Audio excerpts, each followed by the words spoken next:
Bienvenidos. Hoy vamos a hablar del desarrollo.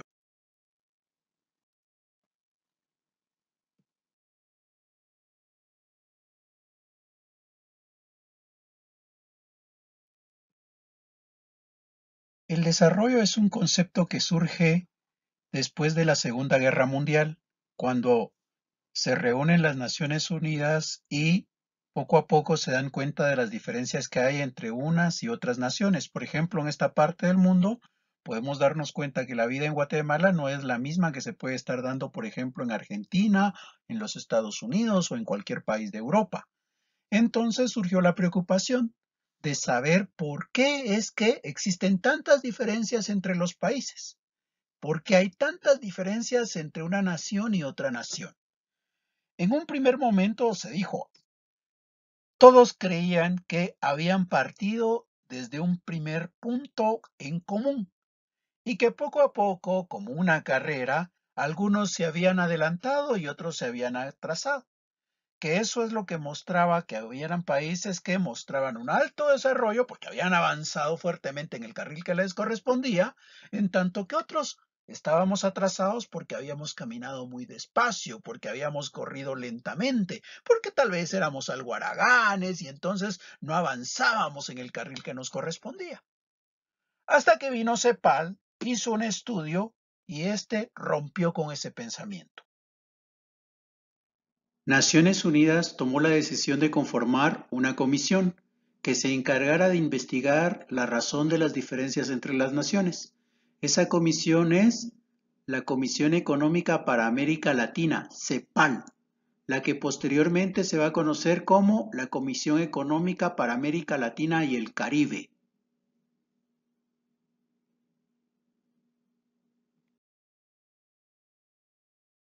En esa primera aproximación, CEPAL, en un enfoque estructuralista, dijo, lo que podemos distinguir es que las naciones se dividen. Hay un país centro y alrededor de él giran muchos otros países que se van a denominar periféricos. Aquí hay una relación centro-periferia. Los países centro tienen ciertas características, los países periféricos tienen otras.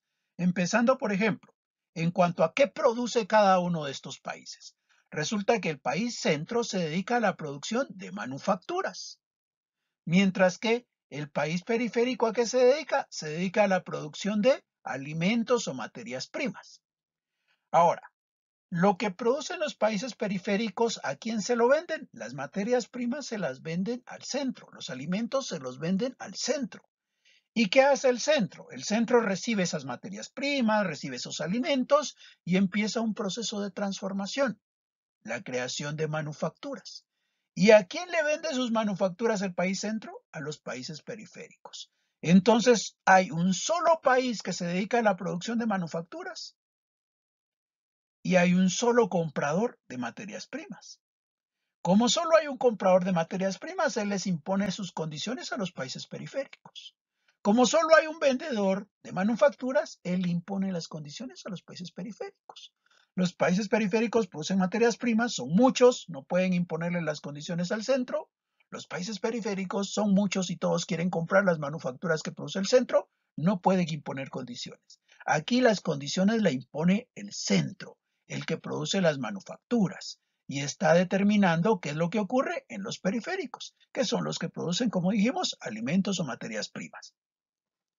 La estructura productiva de cada uno de estos países es diferente.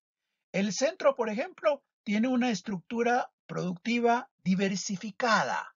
¿Por qué diversificada? Porque produce muchas manufacturas y es homogénea. ¿Por qué homogénea?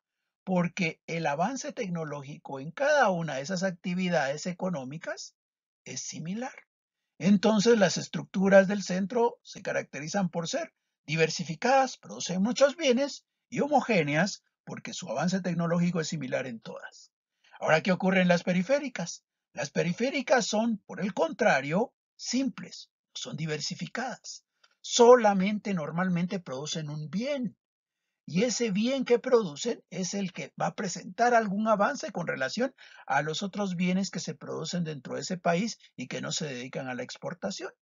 Entonces, estas estructuras, ¿qué característica tienen? Son simples, y son heterogéneas. Hay mucha diversidad, no en cuanto a la producción, sino en cuanto a los avances tecnológicos en sus actividades económicas. Pero en cuanto a producir, normalmente se dedican a producir un solo bien. Por ejemplo, nosotros principalmente café, principalmente azúcar, y así son los países periféricos. Se dedican a la producción de uno o unos cuantos bienes comparados con el centro, que tiene una diversidad. Esas características que tiene la estructura productiva del centro y de la periferia hace que entonces los países periféricos se vuelvan dependientes del centro. Porque ¿a quién le pueden vender? A él. ¿A quién le pueden comprar? Al centro. Entonces los países periféricos son dependientes económicamente.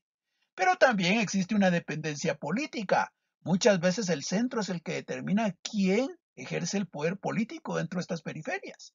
Por ejemplo, nosotros en 1944 tuvimos un proceso revolucionario y ese proceso revolucionario en un momento fue frenado en 1954.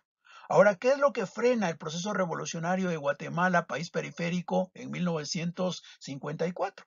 Bueno, pues Estados Unidos vino y apoyó a algunas personas para que hicieran una contrarrevolución. ¿Qué nos muestra eso? La política que se da dentro de cada uno de esos países periféricos es altamente influenciada por las decisiones que toma el país centro.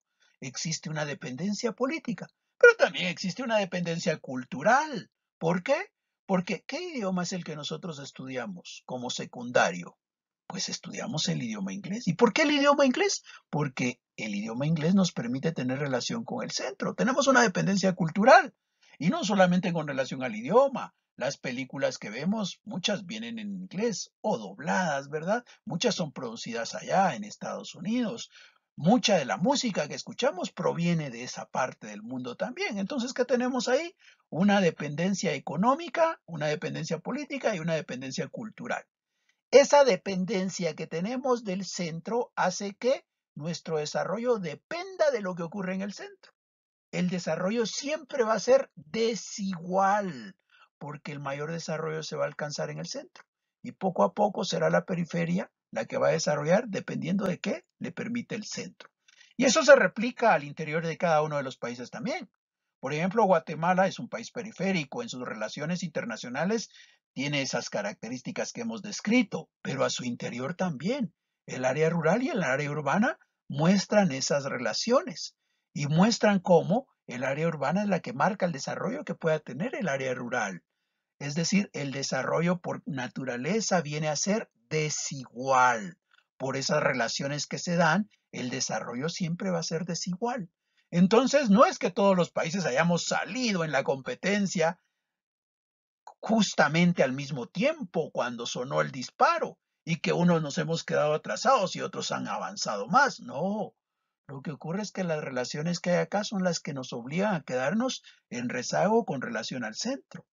Las relaciones que hay acá son las que marcan que el centro presente un mayor desarrollo a los países periféricos. Las relaciones de dependencia que se dan acá son las que hacen que el desarrollo sea desigual. En ese concepto es un concepto de desarrollo. ¿Y qué es el concepto de desarrollo? ¿Qué es el desarrollo? El desarrollo es el proceso deliberado de cambio que busca crear igualdad de oportunidades en lo económico, lo social y lo político, tanto en el ámbito nacional como internacional. Cuando se dice que el proceso es deliberado, ¿qué quiere decir? Quiere decir que el desarrollo no se da de manera espontánea, que el desarrollo no es algo que ocurre de manera natural, es algo que hay que buscar, es algo que hay que planificar, es algo que debe conseguirse después de decisiones y acciones. ¿Y quién es el que debe tomar decisiones para provocar el desarrollo? El Estado. El Estado es el que debe jugar el papel importante acá porque se vuelve el promotor de este cambio. Este cambio que, ¿qué es lo que busca? Crear igualdad. Pero esa igualdad no debe entenderse como, por ejemplo, en el sentido de repartir la tierra entre todos los habitantes que hay. No, es crear igualdad de oportunidades. Es que todos puedan dedicarse a la agricultura si así lo quieren. ¿Ya? Habrán unos que la aprovechan, otros que no. Es que todos puedan ir a estudiar. Habrán quienes aprovechen la oportunidad de estudiar y habrá quienes van a estudiar pero no aprovechan la oportunidad.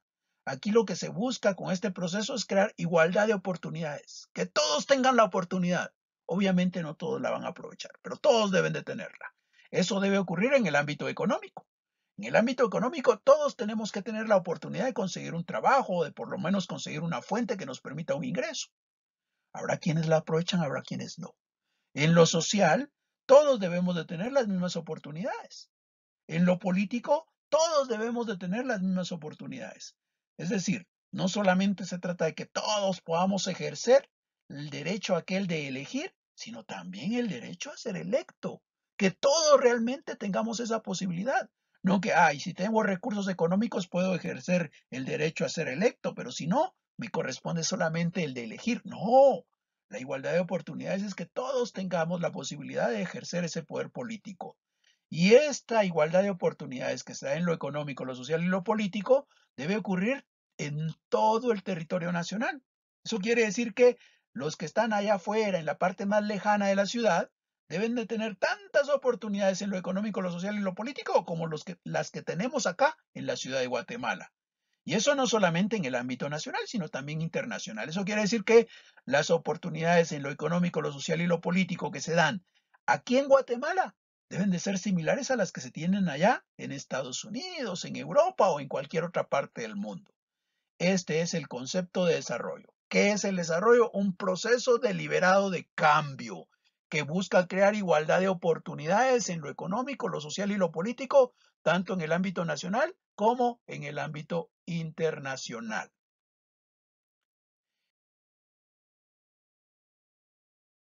Todo desarrollo poco a poco ha ido evolucionando y han aparecido algunas variantes. Por ejemplo, tenemos la de desarrollo humano.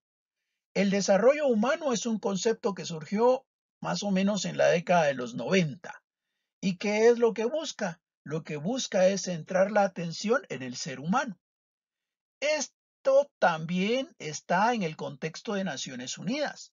Naciones Unidas creó al Programa de Naciones Unidas para el Desarrollo, el PNUD, y este Programa de Naciones Unidas para el Desarrollo es el que busca promover el desarrollo humano y hacer mediciones al respecto. En el contexto del Programa de Naciones Unidas para el Desarrollo, se define el desarrollo humano como aquel que tiene por objeto las libertades humanas, la libertad de desarrollar todo el potencial de cada vida humana, no solo el de unas pocas ni tampoco el de la mayoría, sino el de todas las vidas humanas que hay en cualquier parte del mundo, en cualquier rincón del planeta, ahora y en el futuro. Si comparamos el concepto de desarrollo humano que está trabajando el Programa de Naciones Unidas para el Desarrollo con el concepto de desarrollo que trabaja CEPAL en un principio, vemos diferencias. CEPAL se preocupó por las relaciones entre naciones y de esa manera estableció que el desarrollo era desigual. Ahora, el PNUD no está preocupado tanto por ese contexto internacional, por esas relaciones entre naciones, sino centra su atención en el individuo, en el ser humano. Su atención se centra en el ser humano. Eso tiene sus puntos a favor y sus puntos en contra. Cuando nos centramos solamente en el ser humano, dejamos de ver todo el contexto en el que él participa y realmente tal vez dejamos de ver buena parte de lo que explica lo que está ocurriendo con una persona. Cuando centramos nuestro contexto en lo internacional, de repente dejamos de lado a la persona por sí misma. Entonces, cada una de las dos posiciones es distinta. Ahora nos centramos en el desarrollo humano. Por ejemplo, para cada uno de los países se hace una medición del desarrollo humano y eso se hace con un índice que se conoce como el índice de desarrollo humano. El índice de desarrollo humano toma tres grandes variables. Una variable es la que tiene que ver con la educación. Y en la educación, ¿qué es lo que se puede medir? Lo que se puede medir para saber cómo está el potencial de una persona es cuántos años de escolaridad tiene.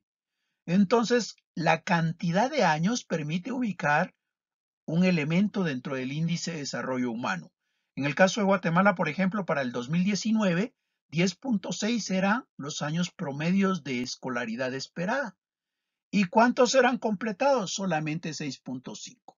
Es decir, los guatemaltecos en promedio 6.5 años de escolaridad tenemos. Ahora, otra variable que importa para construir el índice de desarrollo es lo que ocurre con la salud. La salud es importante para garantizar el potencial de una persona. Ahora, en materia de salud, ¿qué es lo que podemos establecer? Aquí la variable importante se vuelve la esperanza de vida, es decir, las expectativas de vida. ¿Cuántos años esperamos vivir los guatemaltecos? Obviamente, en la medida que vivimos más años, quiere decir que gozamos de mayor salud. Si la muerte ocurre pronto es porque la salud seguramente se ha deteriorado. Entonces, las esperanzas, la expectativa de vida que se tenga es un elemento que va a valorarse para construir el índice de desarrollo humano. En el caso de Guatemala, por ejemplo, la expectativa de vida para los hombres es distinta que para las mujeres. Los hombres tenemos una expectativa de vida de 71 años, mientras que las mujeres de 76.9, casi 77 años. ¿Eso qué quiere decir? Que en promedio los hombres en Guatemala vivimos 71 años y las mujeres casi viven 77 años en promedio. Las expectativas de vida es el segundo elemento que compone el índice de desarrollo humano. El tercer elemento, ¿cuál es? El tercer elemento es el ingreso per cápita, es decir, de lo que produce Guatemala, si lo distribuyéramos entre todos los habitantes que hay, ¿cuánto le tocaría a cada guatemalteco? Eso que le tocaría a cada guatemalteco es el producto per cápita, que también puede entenderse como el ingreso per cápita. Entonces, si el ingreso per cápita es suficiente para tener una vida digna, podríamos decir que el desarrollo humano se está alcanzando. Si los ingresos, en lugar de ir aumentando, van disminuyendo, quiere decir que se están deteriorando las condiciones de vida, que el potencial de esa vida no se va a alcanzar, que el índice de desarrollo humano va de regreso. En el 2019, el puesto que ocupaba Guatemala era el 126. Eso quiere decir que de 189 países estábamos en el puesto 126 por el índice de desarrollo humano que presentábamos. El índice de desarrollo humano permite comparar entonces las regiones, los países, pero también hacia el interior del país permite establecer relaciones entre cómo estamos en la ciudad y cómo estamos en cualquiera de los demás municipios que existen. El índice de desarrollo humano entonces toma tres variables para establecer una posición. ¿Cuáles son esas tres variables? Las que tienen que ver con educación, con salud y con economía. Con educación, ¿qué es lo que toma en cuenta? Años de escolaridad. Con salud, ¿qué es lo que toma en cuenta? Expectativas o esperanza de vida. Y con economía, ¿qué es lo que toma en cuenta? El ingreso per cápita, es decir, el ingreso por cabeza, lo que nos correspondería a cada uno de los guatemaltecos si el producto se distribuyera entre toda la población de manera equitativa. Ahora, obviamente esto no es tan fácil, ¿verdad? Porque el producto no se distribuye de manera equitativa, pero veamos algunos datos para poder analizar. Esto está tomado de la página del Programa de Naciones Unidas para el Desarrollo, del PNUD de Naciones Unidas, ¿verdad? Entonces resulta que según esa información en Guatemala, habemos alrededor de 14 millones de guatemaltecos, casi 15 millones de guatemaltecos. De estos 15 millones de guatemaltecos que somos, el 23% vive en extrema pobreza. ¿Qué quiere decir que se está en condición de extrema pobreza? Quiere decir que el ingreso que tengo no me alcanza ni siquiera para cubrir mis necesidades nutricionales. Es decir, es población que vive con hambre, que no cubre sus necesidades básicas. Ahora, obviamente, además de estos que están en extrema pobreza, habemos muchos que vivimos en la pobreza. Y en la pobreza, ¿quiénes van a estar? Todos aquellos que no logran cubrir alguna necesidad. Pero aquí un dato importante es, hablando del ingreso per cápita, ¿verdad? En Guatemala, según los cálculos, el ingreso per cápita es casi de $3,000 al año. Eso quiere decir que de todo lo que produce Guatemala como sistema económico, si viniéramos y repartiéramos entre los casi 15 millones de guatemaltecos que somos, casi nos tocaría a cada uno de nosotros $3,000 aproximadamente. Eso quiere decir que no importa si eres niño, joven, adulto o si estás en la tercera edad, te tocaría recibir $3,000 en promedio al año. Eso quiere decir que una familia integrada por 4 elementos 2 padres y 2 niños debieran de recibir en promedio al año casi 3,000 por 4, estaríamos hablando de $12,000 al año, $12,000 al año. Entonces, ¿qué nos muestra eso? Nos muestra que $3,000 por cada persona por 4 son 12,000 al año. Ahora, si eso lo distribuimos en un mes, quiere decir que esa familia en un mes debiera estar recibiendo $12,000, casi estamos hablando de $1,000 al mes. Eso quiere decir que estaríamos recibiendo alrededor de 7,500 quetzales mensuales, cada familia de 4 integrantes. Ahora, es obvio que son muchas las familias que no reciben ese ingreso. Es decir, si esto fuera el reparto que se hace equitativamente entre todos, tenemos que este es el promedio, pero habemos muchas familias que estamos bajo el promedio. ¿Qué implica eso? Que aun cuando con los datos que vimos antes, ¿verdad? El índice de desarrollo humano nos muestra que andamos mal, pero realmente, realmente la situación es más complicada porque la riqueza está mal distribuida. Bueno, hemos tratado el desarrollo humano y ahora hablamos del desarrollo rural, otro concepto que ha surgido. Cuando se habla del desarrollo rural, lo que hace es comparar lo que ocurre en el área urbana con lo que se da en el área rural. Y es obvio que la vida en el área urbana es, digamos, de condiciones más convenientes para el desarrollo del potencial de la persona que lo que pueda darse en el área rural. Cuando se habla de desarrollo rural, lo que se busca es crear igualdad de oportunidades en la ciudad con el campo, que el campo llegue a tener niveles similares a los que se puedan estar dando en el área urbana. El tema del desarrollo rural, por ejemplo, en Guatemala fue tratado cuando se firmó los acuerdos de paz y específicamente en el acuerdo sobre situación socioeconómica y desarrollo agrario del país. Entonces ahí en esos acuerdos es donde se toma el tema del desarrollo rural para Guatemala.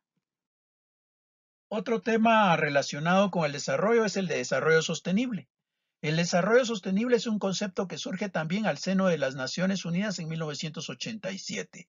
Y en ese contexto lo que se anda buscando es que cuando andamos trabajando para alcanzar una mayor producción y lograr cubrir las necesidades de la población, pues de alguna manera asegurarnos que en ese esfuerzo no estamos comprometiendo la capacidad de las generaciones futuras.